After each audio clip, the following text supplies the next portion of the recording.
پس آپ صبر کیجئے اس پر جو وہ کہتے ہیں، یعنی آپ کے مخالفین، اور سورج کے طلوع اور غروب ہونے سے قبل اپنے رب کی حمد کے ساتھ تسبیح کیجئے، اور رات کے اوقات میں اور سجدوں کے بعد بھی اس کی تسبیح کیجئے، یعنی نماز کے بعد بھی اللہ تعالی کی تسبیح بیان کیجئے۔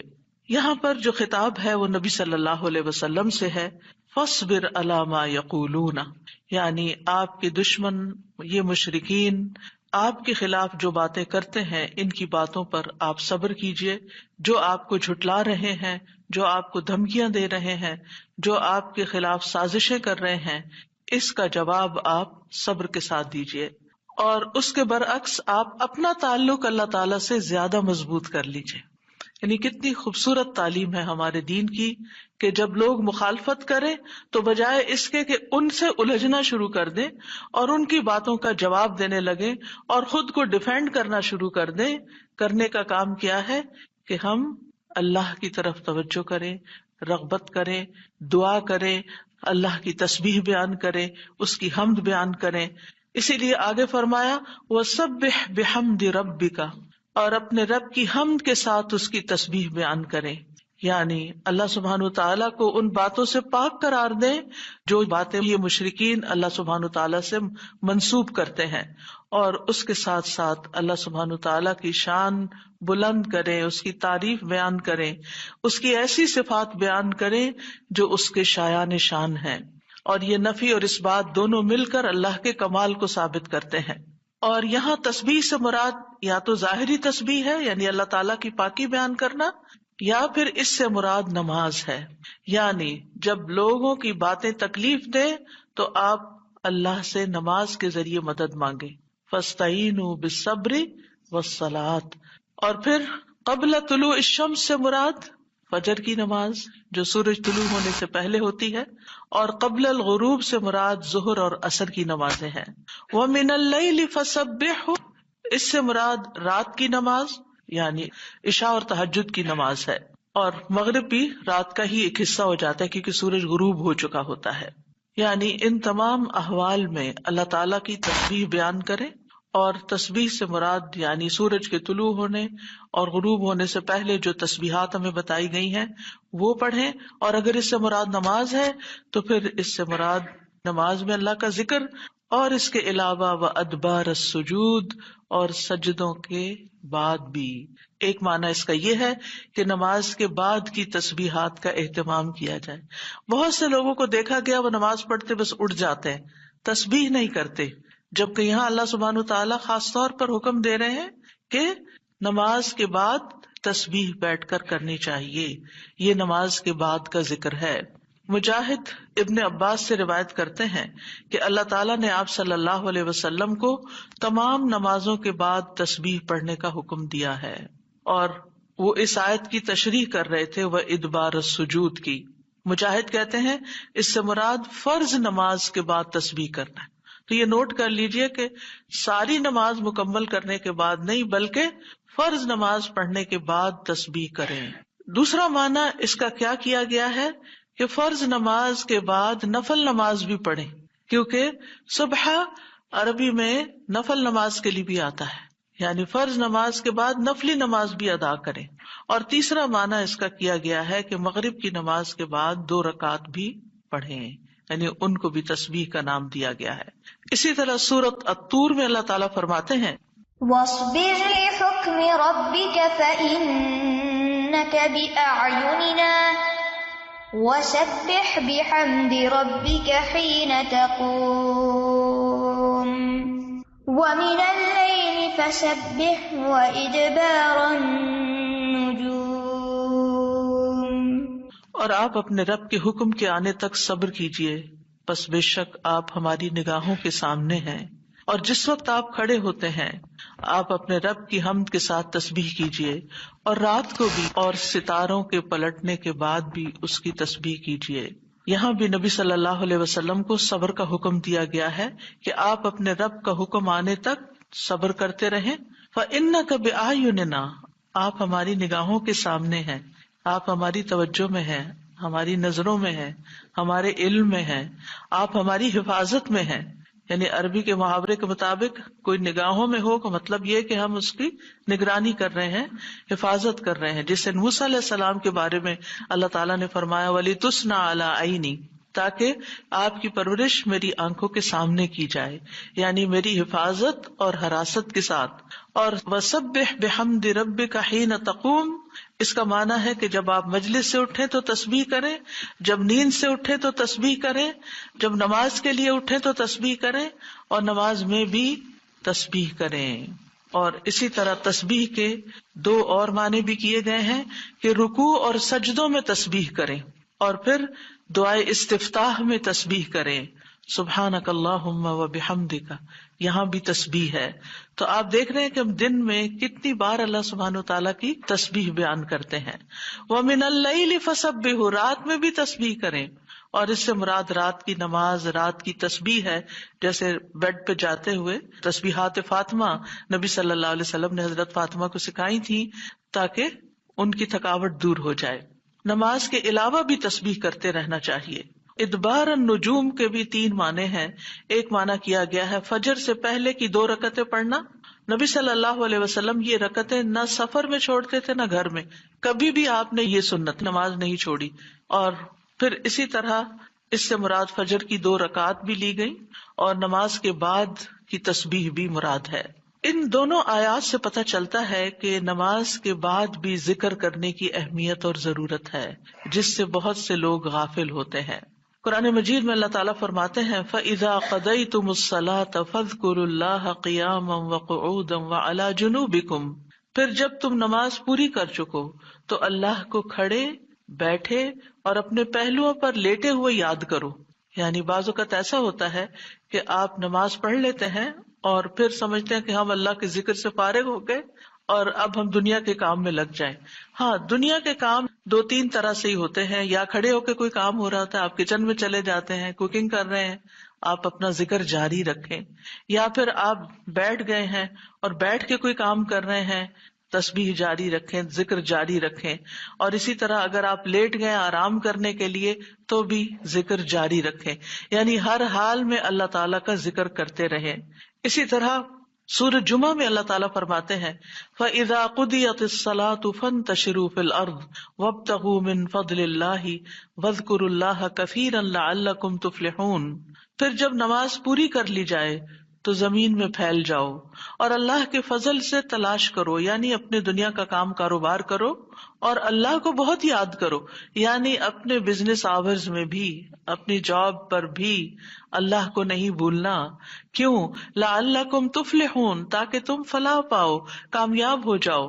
اسی طرح اللہ سبحانہ تعالیٰ رمضان کے روزے مکمل کرنے کے بعد کس چیز کا حکم دیتے ہیں؟ وَلِتُكْمِلُوا الْعِدَّةَ وَلِتُكَبِّرُوا اللَّهَ عَلَى مَا هَدَاكُمْ وَلَعَلَّكُمْ تَشْكُرُونَ، اور تاکہ تم تعداد پوری کرو اور تاکہ تم اللہ کی بڑائی بیان کرو، تکبیرات پڑھو، اور اس پر کہ اس نے تم کو ہدایت بخشی، اور تاکہ تم شکر ادا کرو. اسی طرح حج کے مناسک ادا کرنے کے بعد بھی ذکر کا حکم ہے. فَإِذَا قَضَيْتُم مَّنَاسِكَكُمْ فَاذْكُرُوا اللَّهَ كَذِكْرِكُمْ آبَاءَكُمْ أَوْ أَشَدَّ ذِكْرًا. پھر جب تم اپنے حج کے مناسک پورے کر چکو تو اللہ کو یاد کرو جس طرح اپنے باپ دادا کو یاد کیا کرتے تھے، بلکہ اس سے بھی زیادہ یاد کرنا. یعنی باپ دادا کو یاد کرنے، ماں باپ کو یاد کرنے سے بھی زیادہ اللہ کا ذکر کیا کرو، اللہ سبحانہ تعالیٰ کو زیادہ یاد کیا کرو. کیونکہ انسانوں کی یاد انسانوں کو دکھی کرتی ہے، لیکن اللہ کی یاد دلوں کے اطمینان کا باعث بنتی ہے، دلوں کے اندر سکون کا باعث بنتی ہے. الا بذکر اللہ تطمئن القلوب، خبردار اللہ کے ذکر سے دلوں کو اطمینان نصیب ہوتا ہے. تو آپ نے دیکھا کہ تمام عبادات کے بعد ذکر کا حکم ہے، تسبیح کا حکم ہے، تکبیر کا حکم ہے. اسی طرح نماز کے بعد خاص طور پر، یعنی نماز پڑھتے ہی اٹھ نہیں جانا چاہیے، بلکہ وہاں بیٹھ کر بھی اللہ کا ذکر کرنا چاہیے، اور اس میں غفلت نہیں برتنی چاہیے اور سستی نہیں ہونی چاہیے. بعض لوگ سلام پھیرتے ہی سنت پڑھنے کے لیے کھڑے ہو جاتے ہیں، جیسے آج کل تراویح میں جلدی ہوتی ہے لوگوں کو، تو بس فرض نماز پڑھی، آیت الکرسی کا بھی ٹائم نہیں ملتا کہ جلدی سے سنت کا ہوتا ہے کہ اگر آیت الکرسی پڑھنے بیٹھ گئے تو سنت رہ جائے گی، امام صاحب تراویح شروع کر دیں گے. تو میں سوچتی ہوں کہ جب گھر سے نکل ہی آئے اللہ کی یاد کے لیے تو کم از کم مسنون مستحب طریقے سے ہی ہم ساری عبادات کریں تاکہ وہ دل کو پھر اطمینان بھی نصیب ہو. بہرحال ایک نماز کے بعد فوراً اگلی نہیں شروع کر دینی چاہیے، اس کے بیچ کے وقفے میں اللہ کا ذکر کرنا چاہیے. نبی صلی اللہ علیہ وسلم فجر کی نماز کے بعد طلوع آفتاب تک نماز کی جگہ بیٹھے رہتے تھے، اور فجر ارلی شروع کرتے تھے، اندھیرے میں شروع کرتے تھے، اور فجر پڑھنے کے بعد بیٹھے رہتے اور ذکر کرتے رہتے. سماک بن حرب کہتے ہیں میں نے جابر بن سمرہ سے عرض کیا کیا آپ رسول اللہ صلی اللہ علیہ وسلم کے پاس بیٹھے تھے؟ انہوں نے فرمایا کہ ہاں بہت زیادہ، میں بہت بیٹھتا رہا ہوں آپ کے پاس. آپ اپنی نماز کی جگہ سے کھڑے نہیں ہوتے تھے جس جگہ صبح کی نماز پڑھتے تھے جب تک کہ سورج نہ نکل آتا، پھر جب سورج نکل آتا تو آپ کھڑے ہو جاتے. اسی طرح ایک اور روایت میں آتا ہے نبی صلی اللہ علیہ وسلم جب فجر کی نماز پڑھتے تھے تو اپنی جگہ بیٹھے رہتے یہاں تک کہ سورج خوب اچھی طرح طلوع ہو جاتا. تو پھر اس وقت کیا کرتے تھے؟ اشراق کے نوافل. تو اس سے آپ اندازہ لگائیں کیا ہم میں سے کوئی یہ کہہ سکتا ہے کہ میں رسول اللہ صلی اللہ علیہ وسلم سے زیادہ مصروف انسان ہوں، میں زیادہ بزی ہوں، میرے بہت کام ہے، میرے پاس بیٹھنے کا وقت نہیں ہے؟ نہیں، یہ صرف نفس کا دھوکہ ہوتا ہے. نفس ہمیں دھوکہ دیتا ہے کہ دیکھو پہلے تم اٹھے ہو تہجد کے لیے، پھر تم نے پڑھی نماز اور پھر پڑھے اذکار، اور اب تم پھر بیٹھ کے اور انتظار کرو، اٹھو کچھ اور کام کرو.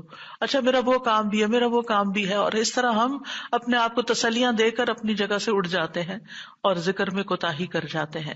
جبکہ مستحب یہی ہے کہ اسی جگہ بیٹھ کر چاہے آپ تلاوت قرآن کریں، چاہے آپ صبح شام کے اذکار، یہی وقت ہے ان کا سورج نکلنے سے پہلے، اور حفاظت کے لیے جو پڑھتے ہیں وہ انہی اوقات میں پڑھے جاتے ہیں. لہٰذا اس وقت آپ وہ بھی پڑھ سکتے ہیں، آپ تسبیحات کر سکتے ہیں، آپ کوئی بھی اور ذکر، آپ قرآن مجید کا مطالعہ کر سکتے ہیں، تفسیر کی کوئی کتاب پڑھ سکتے ہیں، کوئی تفسیر کا لیکچر سن سکتے ہیں، اپنی تجوید درست کر سکتے ہیں، یعنی کہ کوئی سبق یاد کر سکتے ہیں. یعنی کوئی بھی چیز ذکر کی قسم کی آپ اس وقت میں تسلی کے ساتھ کر سکتے ہیں تاکہ یہ سنت پوری ہو جائے، کیونکہ اس کا اجر و ثواب بہت ہے. جو شخص اسی جگہ بیٹھا رہے اور پھر نفل پڑھ کے اشراق کے اٹھے تو اس کو حج عمرے کا ثواب ملتا ہے. نبی صلی اللہ علیہ وسلم نے صحابہ کو نماز کے بعد کے اذکار سکھائے. ابن تیمیہ رحمہ اللہ کہتے ہیں کہ نبی صلی اللہ علیہ وسلم جب لوگوں کو نماز پڑھاتے تھے تو آپ سلام پھیرنے کے بعد دعا نہیں کرتے تھے، اور نہ صحابہ ایسا کرتے تھے، نہ صبح کی نماز میں، نہ عصر کی نماز میں، نہ دیگر نمازوں میں، بلکہ آپ سے ثابت ہے کہ آپ اپنا چہرہ اصحاب کی طرف کر لیتے، یعنی پلٹ کے واپس بیٹھ جاتے، اللہ کا ذکر کرتے اور ان کو سکھاتے تھے. یعنی اذکار اور دعا میں تھوڑا سا فرق ہے. دعائیں زیادہ سے زیادہ سلام پھیرنے سے پہلے کر لیتے تھے، اور جو اذکار ہوتے تھے جیسے تسبیحات ہیں یا صبح شام کے اذکار ہیں یا باقی اذکار ہیں وہ بعد میں کر لیتے تھے، جیسے لا الہ الا اللہ وحدہ لا شریک لہ، اور اسی طرح دیگر اذکار جو ہیں. اور سلام پھیرنے کے بعد اللہ کا ذکر کرنا یعنی زیادہ مستحب ہے. اگرچہ دعا بھی کر سکتے ہیں، یعنی منع نہیں ہے. بعض علماء یہ کہتے ہیں کہ نبی صلی اللہ علیہ وسلم نے جو دبر الصلاۃ کا لفظ استعمال کیا نماز کے پیچھے، تو اس سے مراد نماز کے بعد بھی ہے. حضرت عائشہ کہتی ہیں کہ نماز کے بعد کے اذکار شیشے کو صاف کرنے کے بعد اس کو چمکانے کی طرح ہے. یعنی نماز میں آپ نے اپنی صفائی کر لی اور اب بعد کے اذکار کے جو آپ کو اور زیادہ چمکا رہے ہیں. نماز نور ہے، یہ دل کو صاف کر دیتی ہے، دل کو روشن کر دیتی ہے جیسے کہ شیشے کو صاف کیا جاتا ہے. اور نماز کے بعد ذکر کرنا ایسا ہے جیسا کہ شیشے کو چمکایا جاتا ہے. فرشتے بھی دعائیں کرتے ہیں. رسول اللہ صلی اللہ علیہ وسلم نے فرمایا جب تک تم اپنے مصلے پر جہاں تم نے نماز پڑھی تھی بیٹھے رہو اور ریاح خارج نہ کرو، گیس پاس نہ کرو، تو فرشتے تم پر برابر درود بھیجتے رہتے ہیں. یعنی اگر کوئی شخص فجر کی نماز پڑھ کے اپنے وضو کی حالت میں سورج نکلنے تک بیٹھا رہتا ہے تو آپ اپنے لیے بھی ذکر کر رہے ہیں اور فرشتے بھی آپ کے لیے دعائیں کر رہے ہیں. کیا دعا کرتے ہیں؟ اللہم اغفر لہ، اللہم ارحمہ، اے اللہ اس کی مغفرت فرما، اے اللہ اس پر رحم فرما. اور یہ اس وقت تک ہوتا رہتا ہے جب تک وہ وضو توڑ کر فرشتوں کو تکلیف نہ پہنچائے. یعنی جب گیس پاس ہوتی ہے اور اس کی اسمیل سے پھر فرشتوں کو تکلیف ہوتی ہے، تو فرشتے جو ہیں وہ پیاز کی اسمیل اور لہسن کی اور جسم سے نکلنے والے، اگر پسینہ بہت آ رہا ہے اور کپڑے نہیں آپ تبدیل کرتے، رات کے کپڑوں میں ہی اٹھ کے نماز شروع کر دیتے ہیں اور وہ اسمیلی کپڑے ہوتے ہیں، تو اس سے فرشتے آپ سے دور رہتے ہیں. اور اسی طرح اگر یعنی خوراک میں کوئی ایسی چیز ہے کہ آپ کی گیس میں بہت اسمیل ہے، تو یہ چیز بھی فرشتوں کو تکلیف دیتی ہے اگر آپ مصلی پر بیٹھے ہیں یا آپ ذکر کی حالت میں ہیں. پھر اس وقت ذکر کرنا جو ہے اولاد اسماعیل سے غلام آزاد کرنے سے افضل عمل ہے، خاص طور پر اگر ہم لا الہ الا اللہ وحدہ لا شریک لہ والی تسبیح پڑھتے ہیں. ابو امامہ سے مروی ہے، رسول اللہ صلی اللہ علیہ وسلم نے فرمایا، سورج طلوع ہونے تک میں بیٹھ کر اللہ تعالیٰ کا ذکر کروں، اس کی بڑائی، اس کی حمد و تسبیح اور تحلیل کروں، یہ مجھے اولاد اسماعیل میں سے 2 غلام آزاد کرنے سے زیادہ محبوب. یعنی اس وقت کا ذکر ایسا ہے جیسے آپ نے اتنا بڑا صدقہ بھی کر دیا. اسی طرح عصر کے بعد سورج غروب ہونے تک ذکر کرنا مجھے اولاد اسماعیل میں سے 4 غلام آزاد کرنے سے زیادہ محبوب ہے. یعنی عصر پڑھ کر بھی آپ مغرب تک ذکر کر سکتے ہیں. اگر عام دنوں میں نہیں تو آپ جمعے کے دن تو کر ہی سکتے ہیں کیونکہ اس دن دعائیں قبول ہوتی ہیں. لیکن عموماً ہم اپنی غفلت اور سستی کی وجہ سے کوئی اور کام شروع کر دیتے ہیں اور ہم ان قیمتی اوقات کی قدر نہیں کرتے، ہماری پرائرٹیز نہیں ہوتی. یعنی انسان کو جب پتہ چلتا ہے کہ یہ بزنس کا پیک آور ہے تو وہ کیا کرتا ہے، اس وقت کہیں اور سیر کو چلا جاتا ہے؟ نہیں، اس وقت وہ سارے کام چھوڑ کر اس کام کی طرف متوجہ ہو جاتا ہے جو اس کو سب سے زیادہ فائدہ دینے والا ہے. تو اسی طرح بعض سلف صالحین کہتے ہیں کہ ہم نے جمعے کے دن عصر کے بعد مغرب تک جو دعا کی ہماری قبول ہوئی. یعنی یہ قبولیت دعا کا خاص وقت ہوتا ہے. جیسے صبح کا وقت بکرتن نماز فجر سے لے کر سورج نکلنے تک کا ہے، بڑا ہی قیمتی وقت ہے ذکر اذکار کے لیے. اسی طرح عصر کی نماز سے لے کر مغرب تک کا وقت بھی بڑا ہی قیمتی ہے. تو اس میں آپ دیکھیے خصوصاً آج کل آپ روزے سے ہیں، روزہ دار کی بھی دعا قبول ہوتی ہے.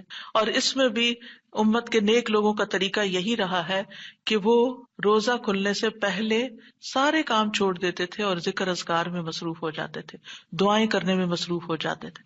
تو آپ بھی اپنے لیے کچھ پلان اس طرح کریں کہ جمعے کا دن اور ہم کم از کم رمضان کا مہینہ عصر کا وقت جو ہے اس سے پہلے اپنے کام ختم کر کے مصلی پہ بیٹھے یا کرسی پہ بیٹھے یا لیٹنا چاہتے تو لیٹ جائیں، کیونکہ پہلی آیت یہی بتائی گئی تھی نا کہ آپ کھڑے یا بیٹھے یا لیٹے ہر حال میں اللہ کا ذکر کر سکتے ہیں. الذین یذکرون اللہ قیاما وقعودا وعلی جنوبہم، وہ جو اللہ کا ذکر کرتے ہیں کھڑے، بیٹھے اور لیٹے، جس بھی پوزیشن میں آپ کرنا چاہیں آپ ذکر کر سکتے ہیں. اور اس میں تسبیح کیجیے، حمد و ثنا کیجیے اللہ تعالیٰ کی اور دعائیں مانگیے.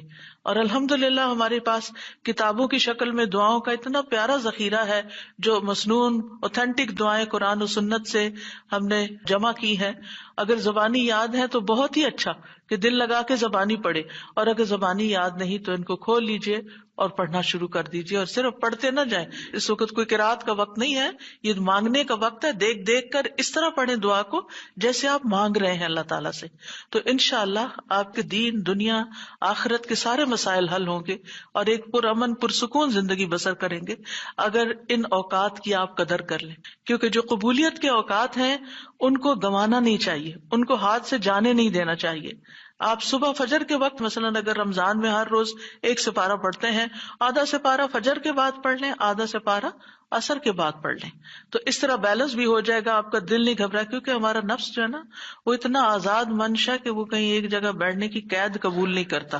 وہ بار بار ہمیں کہتا ہے اچھا فون چیک کر لو، اچھا وہ کر لو، وہ کر لو، اور توجہ اور یکسوئی سے ہمیں ذکر اذکار نہیں کرنے دیتا. تو اس کو ٹیم کرنے میں، اس کو ڈسپلن کرنے میں وقت لگے گا. لیکن ونس ایک دفعہ آپ عادی ہو گئے، آپ نے اس گھوڑے کو قابو کر لیا، آپ نے اس کو بٹھا لیا. جیسے بچے کو بٹھانے میں مشکل ہوتی ہے لیکن جب بیٹھ جاتے پھر بیٹھ جاتے ہیں. تو پھر انشاءاللہ آپ دیکھیں گے کہ آپ کے لیے یہ گھڑیاں بڑی پر لذت ہو جائیں گی. آپ ان گھڑیوں کو انجوائے کریں گے، آپ کا اور زیادہ دل چاہے گا کہ کاش یہ اور لمبی ہو جائیں. اچھا روزہ کھل گیا، ابھی تو میرا یہ بھی اور یہ بھی ٹارگٹ پورا نہیں ہوا. پھر اسی طرح یہ ہے کہ رسول اللہ صلی اللہ علیہ وسلم نے فرمایا، جو شخص فجر کی نماز جماعت کے ساتھ پڑھنے کے بعد بیٹھ کر اللہ کا ذکر کرتا رہے یہاں تک کہ سورج نکل آئے، پھر 2 رکعتیں پڑھے، اس کے لیے 1 حج اور عمرے کا ثواب ہے۔ انس فرماتے ہیں، پھر رسول اللہ صلی اللہ علیہ وسلم نے 3 بار فرمایا، پورا پورا پورا، یعنی پورا ثواب حج عمرے کا، پورا ثواب حج عمرے کا، پورا ثواب۔ یعنی آپ سوچئے کہ حج عمرہ کرنا کوئی آسان کام ہے؟ مشکل کام ہے، جس میں مال بھی انوالو ہے، آپ کے ایفرٹ بھی، آپ کا گھر چھوڑنا بھی، سب کچھ۔ لیکن اگر آپ کو ایک مصلی پہ بیٹھ کے اتنا بڑا اجر و ثواب ملتا ہے تو اور کیا چاہیے۔ صرف بات ہے اپنے نفس کو منانے کی، اپنے دل کو اور اپنے آپ کو ڈسپلن کرنے کی، اور ایک دفعہ آپ نے شروع کر لیا، اور اگر نہیں ہو پا رہا تو اللہ سے دعا کریں کہ اللہ تعالیٰ توفیق دے دے، اللہ تعالیٰ آسان کر دے، تو انشاءاللہ آپ کے لیے آسانی بھی ہو جائے گی۔ پھر اسی طرح نبی صلی اللہ علیہ وسلم نے فرمایا، اللہ تعالیٰ فرماتا ہے کہ میں اپنے بندے کے ساتھ ہوتا ہوں جب وہ مجھے یاد کرتا ہے اور میری یاد میں اپنے ہونٹ ہلاتا ہے۔ اور ایسے لوگ جو ذکر میں آگے ہوتے ہیں وہ درجات میں بھی بہت آگے ہیں، سبقت لے جانے والے ہیں، فالسابقون السابقون ہیں۔ رسول اللہ صلی اللہ علیہ وسلم نے فرمایا، مفردون سبقت لے گئے۔ صحابہ نے پوچھا، یا رسول اللہ مفردون کون ہوتے ہیں؟ آپ صلی اللہ علیہ وسلم نے فرمایا، جو اللہ کے ذکر میں مشغول رہتے ہیں، یعنی ہر وقت ان کا دھیان اپنے رب کی طرف ہوتا ہے، کیونکہ ذکر میں دل میں بھی یاد ذکر کہلاتا ہے، زبان سے کچھ بولنا بھی ذکر ہے، اور اس کے علاوہ قرآن کی تلاوت، نماز، یہ ساری ذکر کی قسمیں ہیں۔ یعنی کچھ فارمل ہے، کچھ انفارمل ہے، کچھ خبر ہے یعنی جیسے تسبیحات وغیرہ ہوتی، کچھ میں دعا ہوتی ہے، طلب ہوتی ہے، اللہ تعالیٰ سے اپنی حاجت مانگتے ہیں، یہ ساری چیزیں ذکر میں شمار ہوتی ہیں۔ اب آ جاتے ہیں ہم نماز کے بعد کے اذکار کے متعلق، اور یہ اذکار بھی آپ کو اس کتاب میں ملیں گے، نماز کے اذکار، یعنی نماز کے اندر کے ذکر بھی اور نماز کے بعد کے بھی۔ نماز کا سلام پھیرتے ہی نماز ختم ہو جاتی ہے، اس کے بعد سب سے پہلے کہنا چاہیے اللہ اکبر 1 بار، اور تھوڑا سا بلند آواز سے، جس سے پتہ چلے کہ نماز پڑھ لی ہے، اللہ اکبر۔ ابن عباس کہتے ہیں، میں نبی صلی اللہ علیہ وسلم کی نماز کے مکمل ہونے کو تکبیر کی وجہ سے سمجھ جاتا تھا۔ یعنی مثلا کوئی نفل پڑھ رہا ہے تو آپ کو نہیں پتہ چلتا کہ پڑھ چکا یا نہیں، لیکن اگر اس نے بلند آواز سے کہہ دیا اللہ اکبر تو پتہ چل گیا کہ ہاں اس کی نماز مکمل ہو گئی ہے۔ کیوں اللہ اکبر کہیں؟ کہ اللہ ہر چیز سے بڑا۔ آپ دیکھیں ہم نے نماز کا آغاز کس سے کیا تھا؟ اللہ اکبر سے کیا تھا، اور نماز میں کئی بار ہم نے اللہ اکبر کہا، اور اب نماز کے اختتام پر بھی اللہ اکبر، رمضان کے اختتام پر بھی اللہ اکبر، یعنی اللہ کی تکبیر بیان کرنا۔ اللہ سبحانہ وتعالیٰ قرآن مجید میں فرماتے ہیں، اتل ما اوحی الیک من الکتاب واقم الصلاۃ ان الصلاۃ تنہی عن الفحشاء والمنکر ولذکر اللہ اکبر واللہ یعلم ما تصنعون۔ کتاب میں سے جو آپ کی طرف وحی کیا گیا ہے اس کی تلاوت کیجیے اور نماز قائم کیجیے، بے شک نماز بے حیائی اور برائی سے روکتی ہے، اور یقیناً اللہ کا ذکر تو سب سے بڑی چیز ہے، اور اللہ کو معلوم ہے جو کچھ تم کرتے ہو۔ تو اللہ کا ذکر سب سے بڑی چیز، اور اس ذکر میں اللہ کو سب سے بڑا قرار دینا سب سے بڑی چیز۔ اور نبی صلی اللہ علیہ وسلم اور پھر صحابہ کا طریقہ بھی یہی تھا کہ آپ فرض نمازوں کے بعد ذکر کرتے اور آوازیں بلند کرتے، یعنی نماز کے بعد کا ذکر جو ہے اس میں آواز اونچی ہوتی ہے۔ ابن عباس اس بات سے معلوم کر لیتے کہ لوگوں نے سلام پھیر لیا ہے کیونکہ وہ ان کے ذکر کی آواز سنتے تھے۔ یعنی مطلب یہ ہے کہ نماز کے بعد اللہ اکبر بھی اونچی آواز میں، استغفر اللہ استغفر اللہ استغفر اللہ یہ بھی ذرا اونچی آواز میں، یعنی ایک ہوتا ہے سری ذکر یعنی دل ہی دل میں پکارنا، اور ایک ہوتا ہے جاہری جس میں یہ ذکر جو نماز کے بعد ہوتا ہے اس کو تھوڑا اونچی آواز میں کرنا چاہیے، اور جس طرح وتر ختم ہونے کے بعد سبحان الملک القدوس سبحان الملک القدوس سبحان الملک القدوس ذرا اونچی آواز میں کہنا چاہیے۔ تو نبی صلی اللہ علیہ وسلم اس ذکر کو ہمیشہ اونچی آواز میں کرتے تھے، ٹھیک ہے، یعنی آپ کی اقتداء، آپ کی پیروی ہر معاملے میں یہ عبادت کے درجات کو بڑھا دیتی ہے۔ اور اس میں ہم یہ بھی دیکھتے ہیں کہ صحابہ کرام جو تھے وہ نبی صلی اللہ علیہ وسلم کی صرف سنت کو نہیں سیرت کو بھی آگے بیان کرتے تھے کہ آپ نے کوئی کام کیا اور کس طریقے سے کیا، مثلا ذکر کیا اور کس طرح کیا، بلند آواز سے کیا یا آہستہ آواز سے کیا، بیٹھ کر کیا یا کھڑے ہو کر کیا. اور پھر آپ دیکھیے کہ نماز کے بعد اذکار جو ہیں وہ زیادہ پسندیدہ ہیں، یعنی دعاؤں کی نسبت زیادہ اذکار. ٹھیک ہے. اور پھر اسی طرح آپ دیکھیے کہ دوسرا ذکر جو آپ کریں گے وہ ہے استغفر اللہ 3 بار. استغفر اللہ استغفر اللہ. ثوبان کہتے ہیں رسول اللہ صلی اللہ علیہ وسلم جب اپنی نماز سے فارغ ہوتے تھے تو 3 مرتبہ استغفار فرماتے تھے، 3 بار استغفار کرتے. ولید کہتے ہیں میں نے اوزائی سے پوچھا آپ استغفار کس طرح فرمایا کرتے تھے؟ تو انہوں نے کہا آپ فرماتے تھے استغفر اللہ استغفر اللہ. اب نماز پڑھ لی ہے، استغفر اللہ کیوں؟ اس لیے کہ ہم تو نماز کا حق بھی ادا نہیں کرتے. ہمارا دھیان کہاں سے کہاں چلا جاتا ہے، ہم کئی دفعہ بھول جاتے ہیں، ہمیں سجدہ سہو کرنا تک یاد نہیں رہتا، ہمیں کچھ پتہ نہیں ہوتا ہم نے کون سی سورت پڑھی، کیا تلاوت کی. ہو سکتا ہے تلاوت میں کوئی غلطی کر دیں، ہو سکتا ہے کہ تسبیح کی جگہ کچھ اور پڑھ دیں بھول چوک کے. تو ہم نماز کے اندر بھی بہت کچھ غلط کرتے رہتے ہیں جانے انجانے. اور خاص طور پر جن لوگوں نے اپنی نماز کے پروننسیشن کی اصلاح نہیں کی وہ تو کچھ سے کچھ پڑھتے رہتے ہیں بعض اوقات. یعنی پروننسیشن صحیح نہ ہونا جو ہے وہ الفاظ کے مطلب کو ہی بدل دیتا ہے. اس لیے پہلی پرائرٹی میں کوئی ایسا ٹیچر ڈھونڈیے کہ جو آپ کی نماز سن کے اس کا پروننسیشن آپ کو ٹھیک کر دے. بہرحال نماز کے بعد استغفر اللہ استغفر اللہ. اور ایک اور چیز، نماز پڑھنے کے بعد انسان کو ایک فیلنگ ہوتی ہے کہ میں نے کچھ کیا ہے، لیکن جب انسان استغفر اللہ کہتا ہے تو اس میں عاجزی کا اظہار ہوتا ہے کہ اللہ تیرا حق ادا نہیں کیا، مجھے ابھی بھی گناہوں کی بخشش کی ضرورت ہے. اور آپ دیکھیے کہ یہ الفاظ نبی صلی اللہ علیہ وسلم ادا کرتے تھے جن کے اگلے پچھلے سارے گناہ معاف کر دیے گئے تھے. تو جو شخص نماز کے بعد استغفار پڑھتا ہے وہ اپنی نمازوں پر کبھی فخر غرور تکبر نہیں کر سکتا کہ میں بڑا نمازی ہوں، میں بڑا پرہیزگار ہوں، میں بڑا عبادت گزار ہوں. نہیں، وہ یہ دیکھے گا کہ میں نے حق ادا نہیں کیا، میرے سے جو کمی کوتاہی ہوئی ہے اللہ تعالیٰ اس کو معاف کر دے. جو چیز مکمل طور پر ادا کرنی چاہیے تھی اس کو اس طرح نہیں ادا کیا، کچھ نہ کچھ کوتاہی واقع ہو گئی، تو اس بخشش کے طلب کرنے سے اللہ تعالیٰ کوتاہی سے درگزر فرما دے گا انشاءاللہ. اور ویسے بھی استغفار کرنے سے نقص یا کمی کوتاہی جو ہے اس کا ازالہ ہوتا ہے ہماری عام روزمرہ زندگی میں بھی. تیسرا ذکر، اب آپ دیکھ رہے ہیں یہ ذکر ہے، اللہ اکبر بھی ذکر ہے، استغفر اللہ بھی ذکر ہے، اور تیسرا یہ بھی ذکر ہے اللہم انت السلام ومنک السلام تبارکت ذی الجلال والاکرام. اے اللہ تو سراپا سلامتی ہے اور تجھی سے سلامتی حاصل ہوتی ہے، تو بڑی برکتوں والا ہے اے جلال و اکرام والے. یعنی استغفار کے بعد پھر فوراً بعد اللہ تعالیٰ کی تعریف اور یہ ذکر. السلام جو ہے یہ اللہ تعالیٰ کے ناموں میں سے ایک نام ہے جس کا مطلب یہ ہے کہ اللہ تعالیٰ ہر طرح کی آفات سے، عیبوں سے، ہر طرح کے نقص سے سلامت ہے. کوئی چیز اس کو نقصان نہیں دے سکتی، نہ لوگوں کی باتیں جو اللہ تعالیٰ کے خلاف کرتے ہیں، یا لوگوں کے گمان، یا لوگوں کی نافرمانیاں اور گناہ اور عبادت نہ کرنا، اللہ کا حکم نہ ماننا، اللہ تعالیٰ کو کوئی چیز نقصان نہیں دیتی. وہ سلامت ہے، اس کو کسی کی ضرورت ہی نہیں ہے. یہ جو کچھ ہم کرتے ہیں، ذکر ہو، عبادت ہو، یہ اپنے ہی فائدے کے لیے کرتے ہیں، اللہ تعالیٰ پر کچھ احسان نہیں ہے.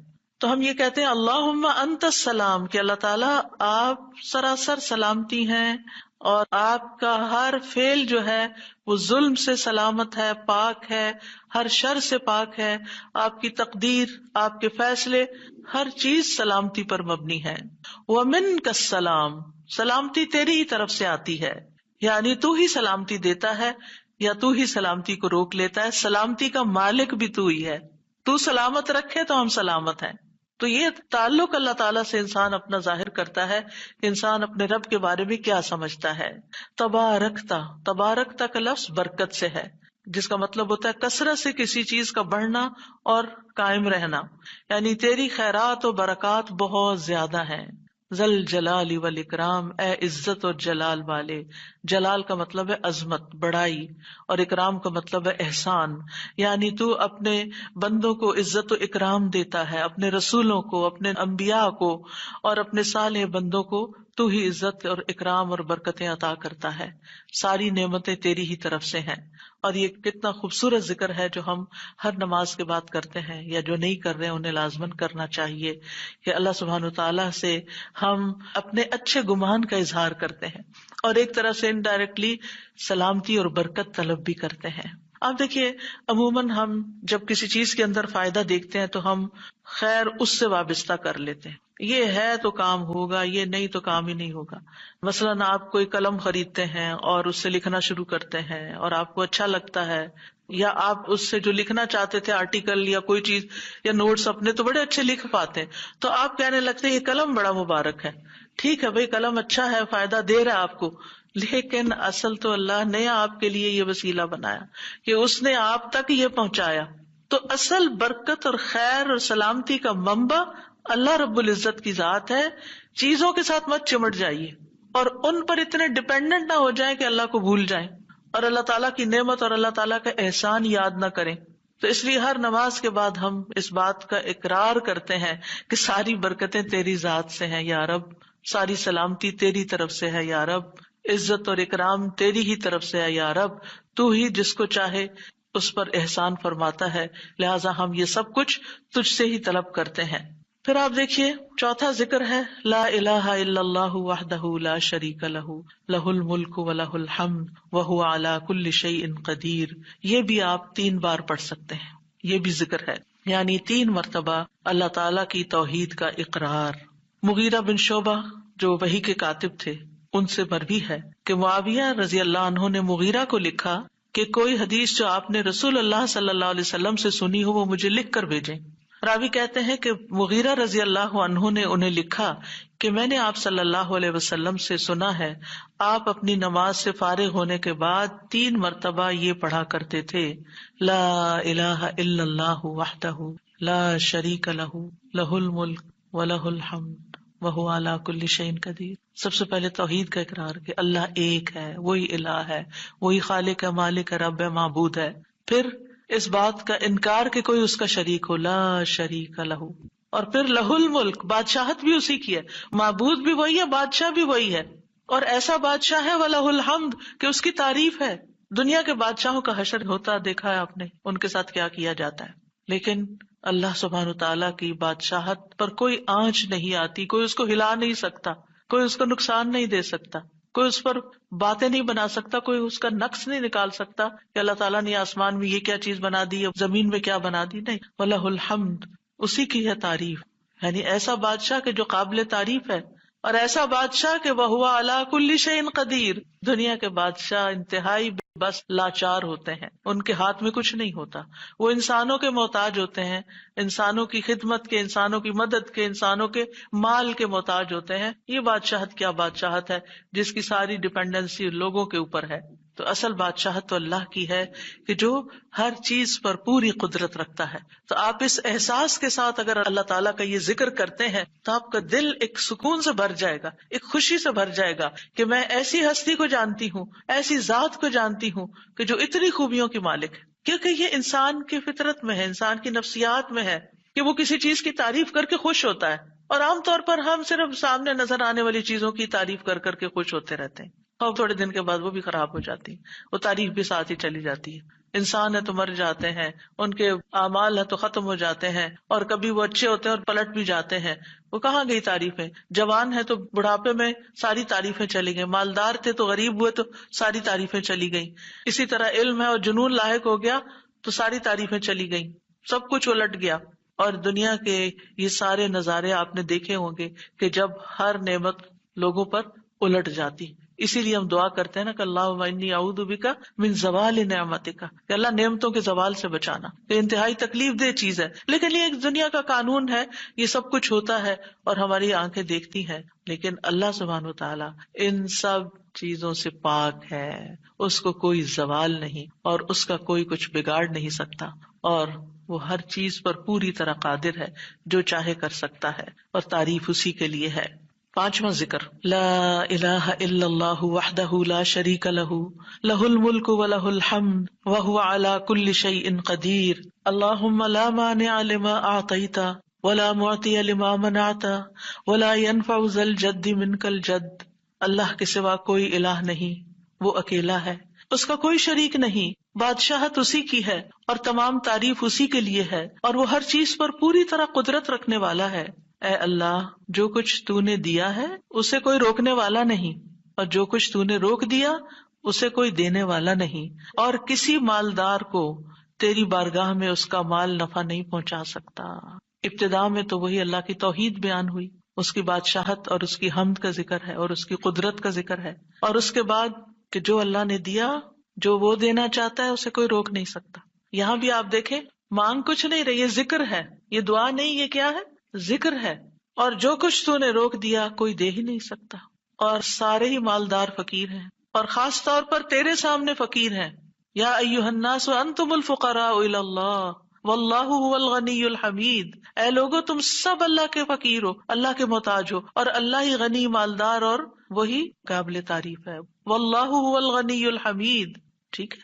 نبی صلی اللہ علیہ وسلم جب سلام پھیرتے تھے تو یہ دعا پڑھا کرتے تھے یا یہ ذکر کیا کرتے تھے. اور اس میں آپ دیکھیے کہ یہ جو عقیدہ ہے نا کہ اللہ روکے تو کوئی دے نہیں سکتا، یہ انسان کو بڑا اطمینان دے دیتا ہے. اگر کوئی چیز، کوئی خیر آپ کی طرف آنے سے رکی ہوئی ہے تو وہ اللہ ہی نے روکی ہوئی ہے، آپ پر رحمت کی وجہ سے. بدگمان نہ ہو اس سے، کسی وجہ سے رکی ہوئی ہے. آپ کسی کی کوئی اچھی چیز دیکھتے ہیں، کسی کا مینشن دیکھتے ہیں تو سوچتے ہیں کتنا خوش قسمت ہے، کتنے بڑے گھر میں رہتا ہے. کسی کے پاس فراری دیکھتے ہیں تو آپ کہتے ہیں واہ کتنا خوش قسمت ہے. لیکن آپ کو نہیں پتا کہ یہی چیزیں اس کے لیے کتنی بڑی آزمائش بنی ہوئی ہیں، آپ نہیں جانتے.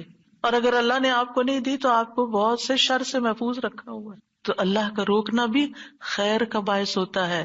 یہ سبق پکا کر لیں کہ جب اللہ تعالیٰ کوئی چیز نہیں دیتا یا دیر سے دیتا ہے یا روک لیتا ہے اور کوئی چارہ نہیں ہوتا، آپ کہتے ہیں میری کوئی دعا قبول نہیں ہو رہی، میرا کوئی طریقہ کام نہیں آ رہا، تو اس میں بھی کوئی خیر ہوتی ہے، کیونکہ جو اللہ نے مقدر میں لکھا ہے وہ پہنچ کے رہے گا.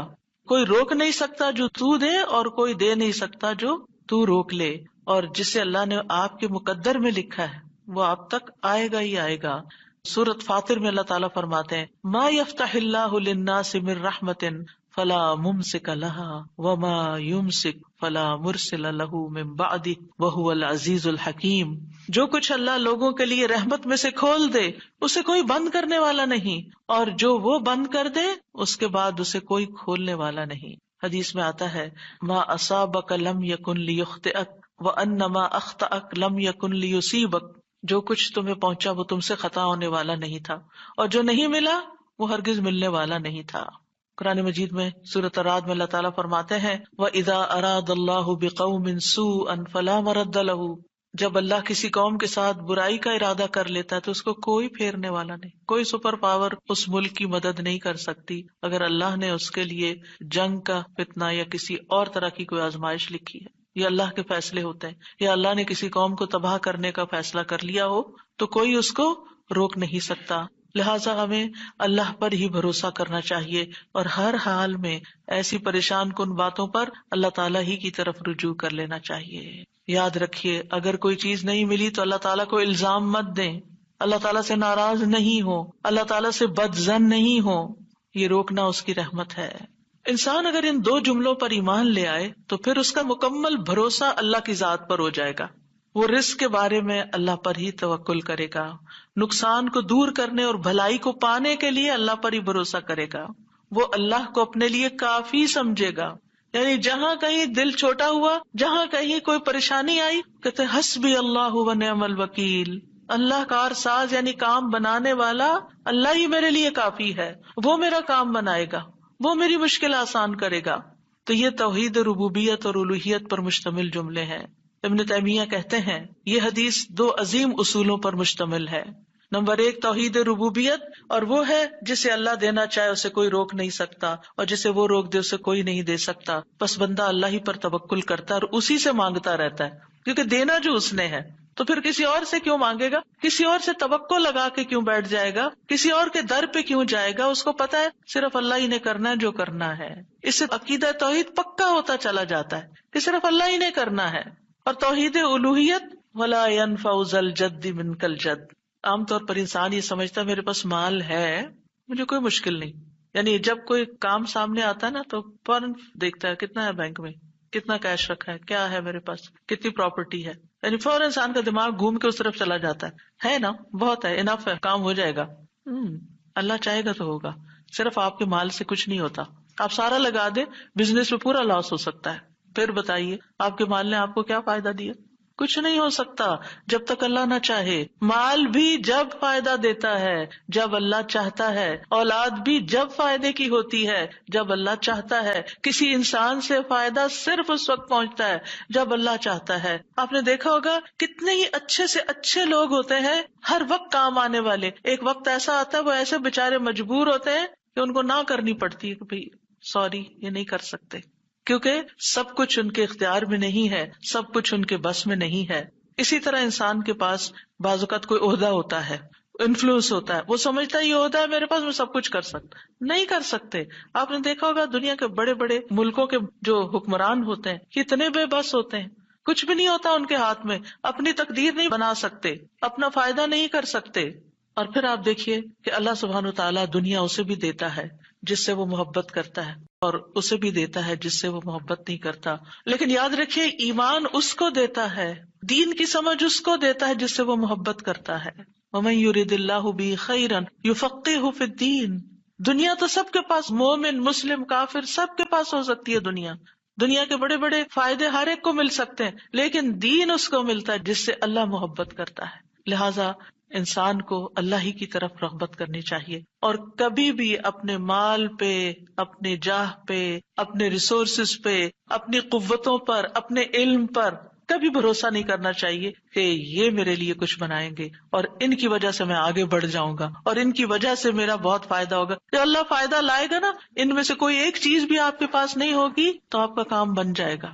اور اگر فائدہ نہیں دینا نا اللہ نے ان ساری چیزوں کے ہوتے ہوئے، کئی دفعہ لوگ کہتے ہیں نا ہر چیز ہے میرے پاس لیکن پھر بھی میرا یہ مسئلہ حل نہیں ہوتا، معلوم نہیں کیوں رکاوٹ آ گئی، اور پھر وہ غلط سوچنا شروع کر دیتے ہیں، فلاں کی بندش ہے، فلاں کی نظر ہے، فلاں نے یہ کر دیا۔ نہیں، نفع اور نقصان دونوں اللہ کے ہاتھ میں، نہ کسی کی نظر آپ کو نقصان دے سکتی ہے، نہ کسی کا جادو آپ کو نقصان دے سکتا ہے، نہ کسی کا حسد آپ کو نقصان دے سکتا ہے اگر اللہ نہ چاہے۔ لہٰذا اسی سے دعا کرتے رہیں، اور جو پروٹیکشن کی دعائیں اس نے سکھائی ہیں وہ پڑھتے رہیں، اور باقی بھروسہ اللہ کی ذات پر کریں۔ پھر چھٹا ذکر ہے لا الہ الا اللہ وحدہ لا شریک لہ، لہ الملک ولہ الحمد وہو علی کل شیء قدیر، لا حول ولا قوۃ الا باللہ، لا الہ الا اللہ ولا نعبد الا ایاہ، لہ النعمۃ ولہ الفضل ولہ الثناء الحسن، لا الہ الا اللہ مخلصین لہ الدین ولو کرہ الکافرون۔ اللہ کے سوا کوئی الہ نہیں، وہ اکیلا ہے، اس کا کوئی شریک نہیں، بادشاہت اسی کی ہے اور تمام تعریف اسی کے لیے ہے، اور وہ ہر چیز پر پوری طرح قدرت رکھنے والا ہے، اور گناہ سے بچنے کی طاقت اور نیکی کرنے کی طاقت اللہ کے سوا کوئی دینے والا نہیں، اللہ کے سوا کوئی الہ نہیں، ہم صرف اسی کی عبادت کرتے ہیں، اسی کی ساری نعمتیں ہیں، اسی کا سارا فضل ہے اور اسی کے لیے خوبصورت تعریف ہے۔ اللہ کے سوا کوئی الہ نہیں، ہم اسی کے لیے دین میں اخلاص رکھنے والے ہیں اگرچہ کافر ناپسند کریں۔ ابن زبیر سلام پھیر کر ہر نماز کے بعد یہ کہتے، اور راوی کہتے ہیں کہ انہوں نے کہا کہ رسول اللہ صلی اللہ علیہ وسلم ہر نماز کے بعد ان کلمات کے ساتھ تحلیل کیا کرتے تھے، یعنی اللہ تعالیٰ کی حمد و ثنا بیان کرتے تھے۔ یہ بھی کیا ہے نماز کے بعد کا ذکر، اور اس میں آپ دیکھیے لا الہ الا اللہ وحدہ کے علاوہ لا حول ولا قوت الا باللہ، لا حول ولا قوت الا باللہ، کہ کوئی پھیرنے کی قوت یعنی کسی برائی کو، نقصان کو دور کرنے کی، اور اسی طرح کوئی فائدہ حاصل کرنے کی قوت اللہ ہی کے پاس ہے، کسی گناہ سے دور ہونے اور کسی نیکی کے کرنے کی ہمت طاقت اللہ ہی کے پاس ہے۔ تو یہ لا حول ولا قوت الا باللہ بہت فائدہ دیتا ہے اور اس کی کثرت کرنے کو کہا گیا ہے۔ اور لا الہ الا اللہ ولا نعبد الا ایاہ، ہم صرف اسی کی عبادت کرتے ہیں۔ لہ النعمت ولہ الفضل ولہ الثناء الحسن، نعمت بھی اور فضل بھی اور اچھی تعریف سب اللہ ہی کے لیے ہے، اور ہم مخلص ہو کر اللہ کی عبادت کرتے ہیں، مخلصین لہ الدین، لا الہ الا اللہ ولو کرہ الکافرون، اگرچہ کافر ناپسند کریں، ان کو ہماری توحید اچھی نہ لگے، لیکن پھر بھی ہم صرف ایک اللہ ہی کو مانتے ہیں۔ ساتویں چیز ہے تسبیحات، سبحان اللہ 33 بار، الحمدللہ 33 بار اور اللہ اکبر 33 بار، اور 34ویں بار لا الہ الا اللہ وحدہ لا شریک لہ لہ الملک ولہ الحمد وہو علی کل شیء قدیر۔ ہر نماز کے بعد ان تسبیحات کو پڑھنے کی فضیلت کیا ہے؟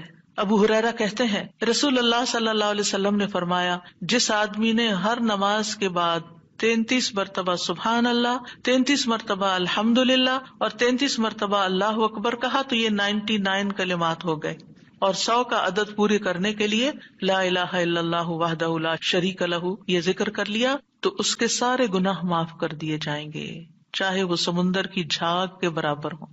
یعنی 100 کا عدد پورا کرنے کے لیے کیا پڑھنا ہے؟ لا الہ الا اللہ وحدہ لا شریک لہ لہ الملک ولہ الحمد وہو علی کل شیء قدیر۔ رسول اللہ صلی اللہ علیہ وسلم نے فرمایا ہر نماز کے بعد کچھ ایسے اذکار ہیں جن کو پڑھنے والا یا جن کو کرنے والا کبھی محروم نہیں ہوتا، جن میں سے سبحان اللہ 33 بار، الحمدللہ 33 بار اور 34 بار اللہ اکبر۔ یعنی اگر لا الہ الا اللہ پورا نہیں پڑھ سکتے تو اللہ اکبر کو 34 بار کر کے 100 کی گنتی پوری کر لیں۔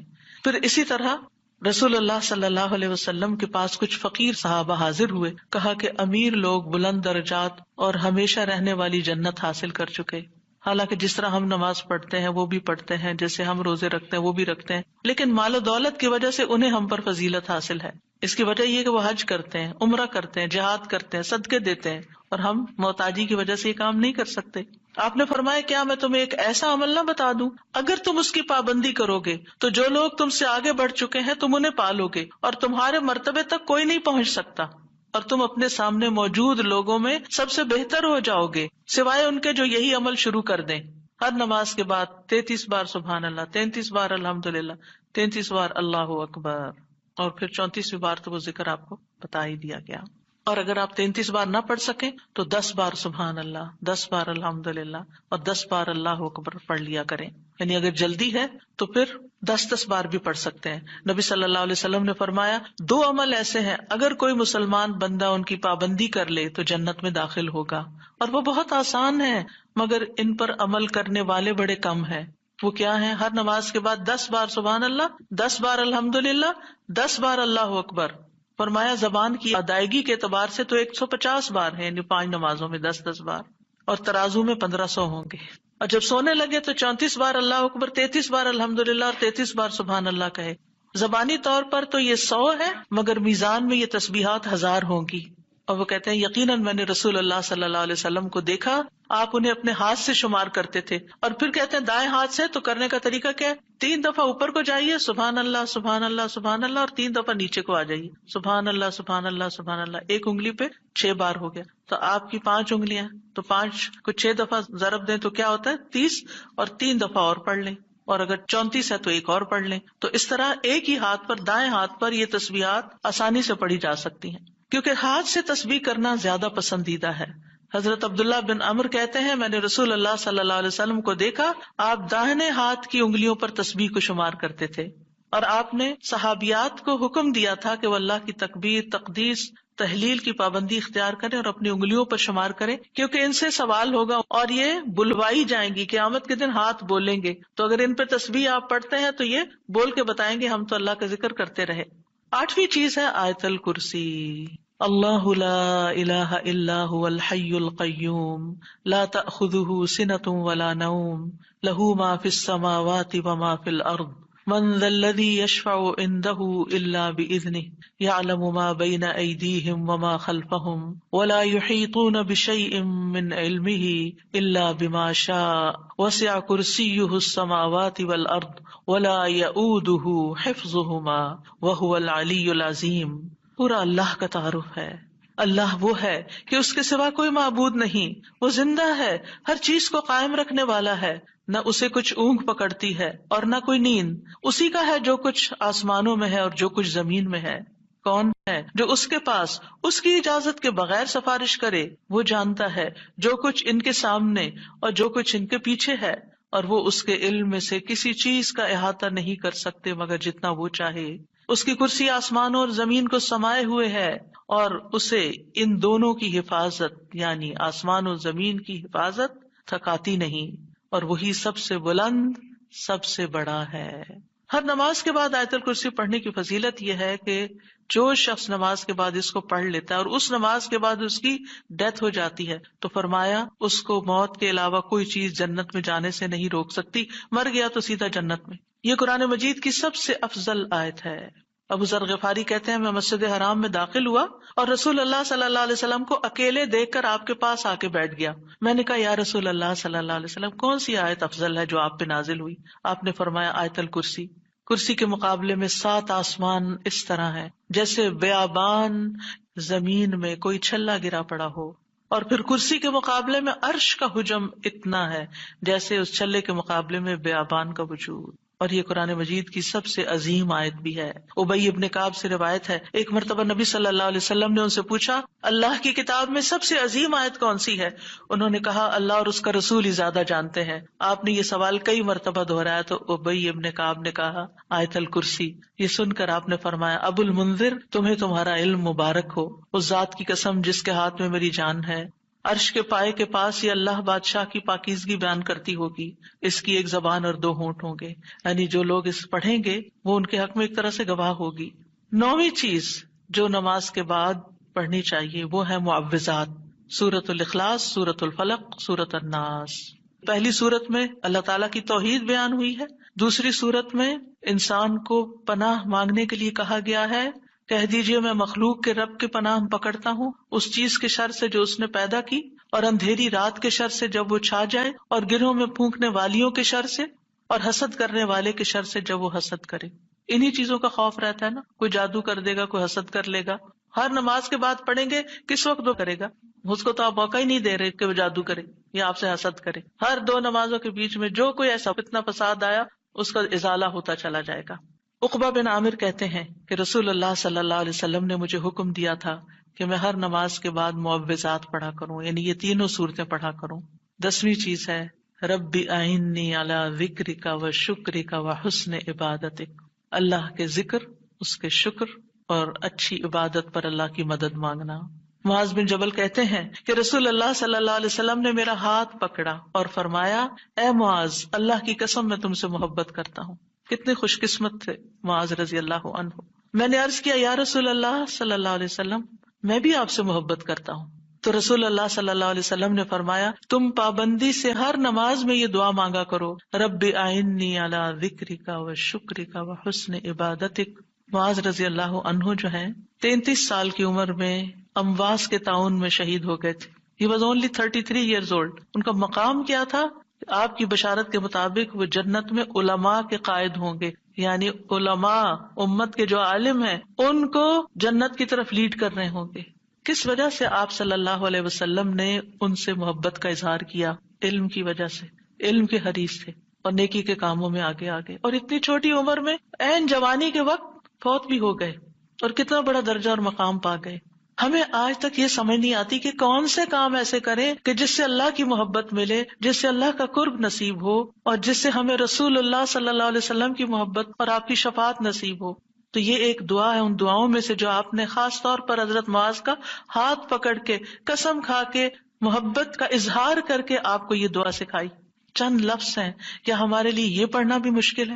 پھر ہم اپنے لیے اس دنیا سے کیا کما رہے ہیں؟ اگر ہمیں اتنی بھی توفیق نہیں کہ نماز کے بعد ٹک کے یہ 4 کلمے پڑھ لیں تو پھر ہماری نمازیں کیا ہیں؟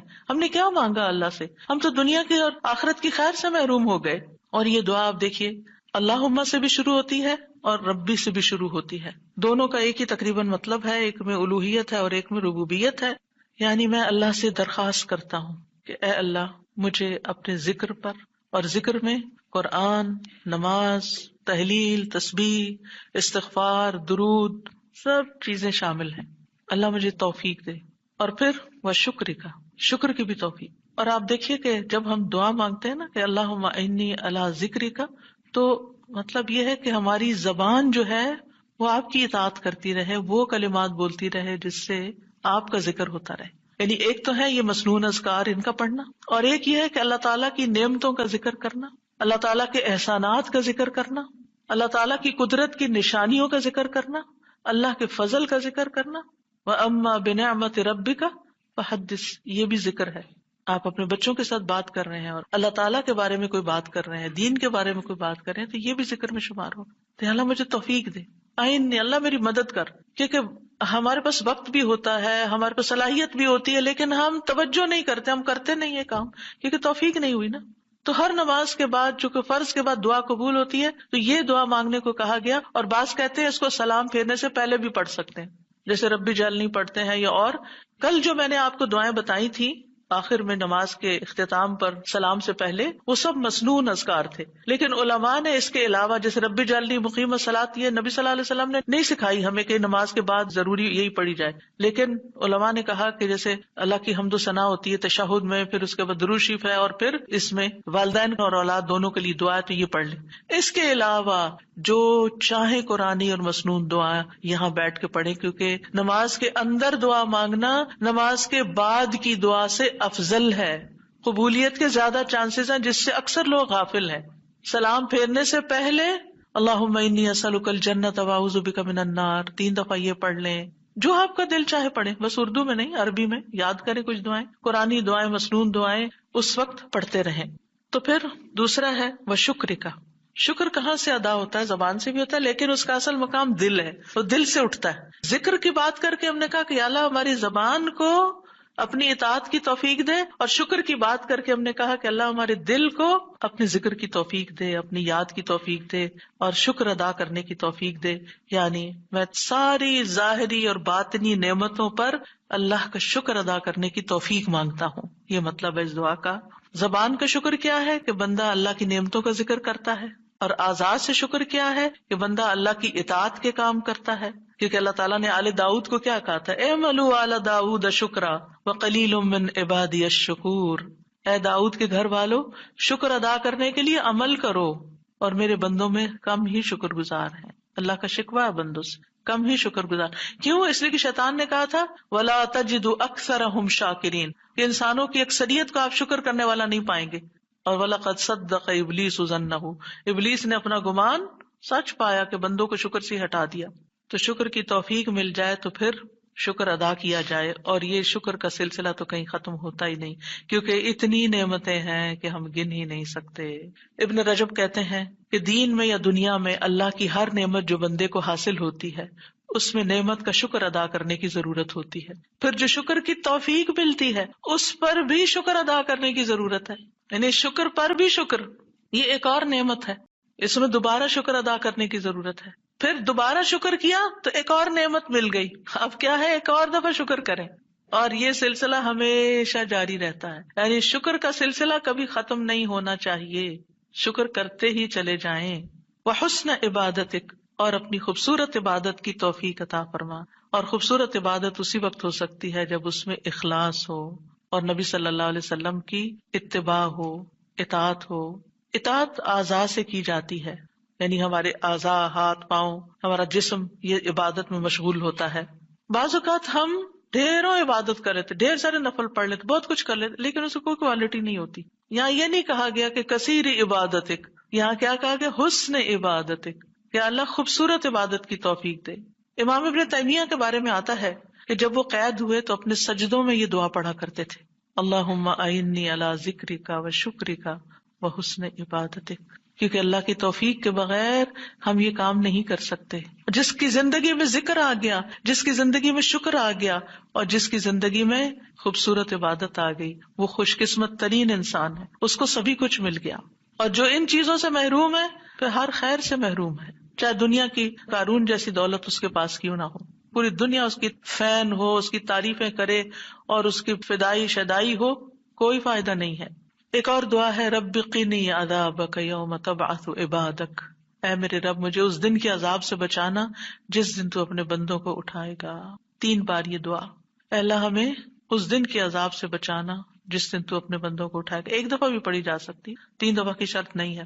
برا بن عازب کہتے ہیں جب ہم رسول اللہ صلی اللہ علیہ وسلم کے پیچھے نماز پڑھتے تھے تو ہم آپ کی دائیں طرف کھڑے ہونے کو پسند کرتے تھے تاکہ آپ ہماری طرف رخ کر کے متوجہ ہوں.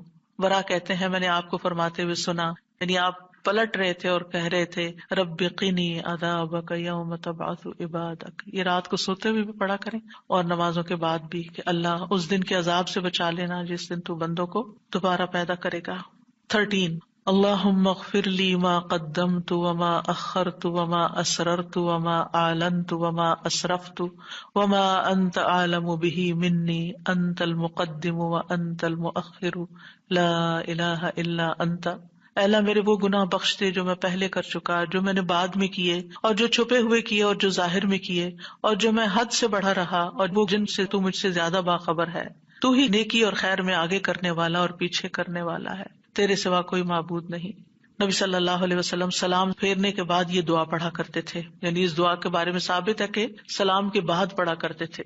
اللہم اغفر لی ما قدمت، بات یہ ہے کہ جو نیک لوگوں کی نیکیاں ہوتی ہیں وہ مقربین کے گناہ شمار ہوتے ہیں، یعنی ان کا اسٹینڈرڈ اور ہائی ہوتا ہے نا، ان کی کوالٹی اور اچھی ہوتی ہے، تو اس لیے نبی صلی اللہ علیہ وسلم کے گناہ کوئی نہیں تھے کہ جس کے لیے آپ بخشش مانگتے تھے، ایک تو ہمیں سکھانے کے لیے، اور دوسرا یہ ہے کہ نیکیوں میں سے جو کم درجے کی نیکیاں ہوں ان پر بھی۔ وما اخرت، اور جو عبادت مجھ سے تاخیر ہوئی، کوتاہی ہوئی، جو میں نے لیٹ کی، جس کا حق ادا نہیں کیا۔ وما اسررت، جو میں نے چھپایا، جو میرے دل میں وسوسے اور خیالات آئے، بعض اوقات نماز کے اندر وسوسے آنا شروع ہو جاتے ہیں، تو یا اللہ تو اس کو بھی معاف کر دے۔ وما اعلنت، اور جو میں نے ظاہراً کیے، یعنی وہ اقوال افعال جو سب کے سامنے، لوگوں کے سامنے کوئی بری مثال پیش کی، یعنی یہ نبی صلی اللہ علیہ وسلم کے نہیں، یہ ہمارے لیے ہے کہ ہم بعض اوقات ایسی بات کر جاتے ہیں، ایسا کام کر جاتے ہیں جو دوسروں کو پٹ آف کر دیتا ہے نیکی کے کاموں سے، یا ان کو دین سے ہٹا دیتا ہے، یا اور اسی طرح کی غلطیاں ہم کرتے ہیں۔ اور پھر آپ دیکھیے کہ نبی صلی اللہ علیہ وسلم کی ہمبلنس بھی اس سے پتہ چلتی ہے کہ کتنے آپ ہمبل تھے، کہ سارا کچھ کر کے، بہترین عبادت کر کے پھر بخشش بھی مانگ رہے ہیں۔ اور پھر آپ دیکھیے کہ وما اسرفت، ہر معاملے میں ہم حد سے پار ہو جاتے ہیں، خوشی میں، غم میں، بے صبری میں، ہر چیز میں۔ تو اس کی بھی دعا ہے یہ کہ اللہ جہاں بھی میں حد لمٹ کراس کر رہا ہوں، اللہ مجھے وہ کراس کی بھی لمٹ کے آگے جو غلط کام کیا ہے مجھ سے تو وہ بھی معاف کر دے۔ اور وما انت عالم بہ منی، اور جو تو مجھ سے زیادہ جانتا ہے، یعنی خاص کے بعد عام کا بھی ذکر ہے، یعنی میں نے تو مانگ لیا جو مجھے سمجھ آتی تھی، اب اس کے علاوہ بھی جو کچھ ہے اس کو بھی آپ معاف کر دیجیے۔ اور پھر انت المقدم و انت المؤخر، دوسرے روایت میں انت المقدم والمؤخر بھی آتا ہے، جس کو تو چاہتا ہے آگے بڑھا دیتا ہے نیکی میں، جس کو تو چاہتا ہے پیچھے کر دیتا ہے۔ یعنی یہ نہ سوچیے کہ آج میں اگر نیکیوں میں آگے ہوں تو ہمیشہ ایسے ہی رہوں گی، ہمیشہ ڈرتے رہا کریں، پیچھے بھی ہو سکتے ہیں، تو یا اللہ تو مجھے آگے ہی رکھنا، مراد یہ ہے۔ اور اگر نبی صلی اللہ علیہ وسلم کے بارے میں ہے تو آپ کی نبوت سب سے آخر میں تھی، وہ ایک پازیٹیو سینس میں ہے، انت المقدم و انت المؤخر۔ اور پھر اسی طرح یہ ہے کہ قیامت کے دن سب سے پہلے آپ اٹھائے جائیں گے، حالانکہ دنیا میں آپ کی نبوت سب سے آخر میں تھی۔ تو یہ اللہ تعالیٰ کا فیصلہ ہوتا ہے، جس چیز پر وہ چاہتا ہے اپنے بندوں کو اتارتا ہے، جس کو چاہتا ہے آگے بڑھاتا ہے، جس کو چاہتا ہے عزت دیتا ہے، جس کو چاہتا ہے ذلت دیتا ہے، اور بندوں کے ایک دوسرے پر درجات ہیں۔ نمبر 14، سبحانک اللہم و بحمدک استغفرک و اتوب الیک۔ یہ مجلس کے اختتام پر بھی اور نماز کی دعاؤں کے اختتام پر بھی، پاک ہے تو اے اللہ، تیری ہی حمد ہے، میں تجھ سے بخشش مانگتا ہوں، تیری ہی طرف میں رجوع کرتا ہوں۔ یہ اچھے عمل پر مہر لگانے والے کلمات ہیں۔ حضرت عائشہ سے روایت ہے کہ رسول اللہ صلی اللہ علیہ وسلم جب کسی مجلس میں بیٹھتے یا نماز پڑھتے یا کچھ کلمات پڑھتے، حضرت عائشہ نے ان کے بارے میں پوچھا تو آپ نے فرمایا، اگر کسی شخص نے اس مجلس میں اچھی باتیں کی ہوں گی تو یہ کلمات قیامت تک ان باتوں کے لیے مہر بن جائیں گے، اور اگر اس نے اس مجلس میں کوئی فضول بات کی ہے تو یہ اس کے لیے کفارہ بن جائیں گے۔ اور اس کے دیگر روایات بھی ہیں، یعنی دیگر طرق بھی ہیں اس دعا کے۔ اور پھر ایک اور دعا، رب اغفر لی وتب علی انک انت التواب الغفور، اے اللہ تو مجھے بخش دے اور میری توبہ قبول کر، بے شک تو بہت توبہ قبول کرنے والا، بہت بخشش فرمانے والا ہے۔ فجر اور مغرب کی نماز کے بعد کا خاص ذکر، لا الہ الا اللہ وحدہ لا شریک لہ، لہ الملک ولہ الحمد یحیی ویمیت وہو علی کل شیء قدیر۔ اللہ کے سوا کوئی الہ نہیں، وہ اکیلا ہے، اس کا کوئی شریک نہیں، بادشاہت اسی کی ہے، تمام تعریف اسی کے لیے ہے، اور وہ ہر چیز پر پوری قدرت رکھنے والا ہے۔ اور سلام کے بعد تشہد کی حالت میں اگر آپ بیٹھے بیٹھے یہ ذکر کرتے ہیں، یعنی مصلی سے اٹھنے سے پہلے یہ ذکر کرتے ہیں، تو نبی صلی اللہ علیہ وسلم نے فرمایا، جس نے نماز مغرب اور صبح کی نماز کے بعد اتحیات میں اٹھنے سے پہلے اپنی ٹانگ کو دوہرا کیے ہوئے، یعنی جس پوزیشن میں آپ بیٹھے اسی پوزیشن میں بیٹھے بیٹھے 10 بار یہ ذکر کیا، اللہ تعالیٰ اس کے لیے 10 نیکیاں لکھ لیتا ہے، 10 گناہ اس سے دور کر دیتا ہے، 10 درجے اس کے بلند کر دیتا ہے. اس کے لیے ہر بری چیز سے حفاظت، شیطان مردود سے پناہ دینے والے یہ کلمات ہوتے ہیں. کوئی گناہ سوائے شرک کے اس کو نہیں پہنچتا، اور یہ اس روز عمل میں سب لوگوں سے افضل ہوتا ہے. یعنی صبح کے وقت اگر کوئی یہ پڑھ کے اٹھتا ہے مصلی سے تو یہ سب لوگوں سے افضل ہوتا ہے، سوائے اس شخص کے جس نے اس کے برابر یا اس سے زیادہ ان کلمات کو پڑھا ہو. اور ایک اور روایت میں ہے جو یہ 10 مرتبہ مغرب کے بعد پڑھے گا، اللہ اس کی حفاظت کے لیے اسلحہ بردار فرشتے بھیجے گا جو اس کی صبح تک شیطان سے حفاظت کریں گے. اللہ تعالیٰ سے دعا ہے کہ اللہ تعالیٰ ہمارے ان اعمال کو قبول کرے اور ہمیں اس ذکر کی توفیق دے. میں یہ پڑھتے ہوئے سوچ رہی تھی کہ جو شخص یہ ساری دعائیں پڑھے نماز کے بعد، اس کے پاس فضول کام کرنے کا کون سا وقت باقی بچے گا. وآخر دعوانا ان الحمد للہ رب العالمین. سبحانک اللہم وبحمدک، اشہد ان لا الہ الا انت، استغفرک واتوب الیک. السلام علیکم ورحمۃ اللہ وبرکاتہ.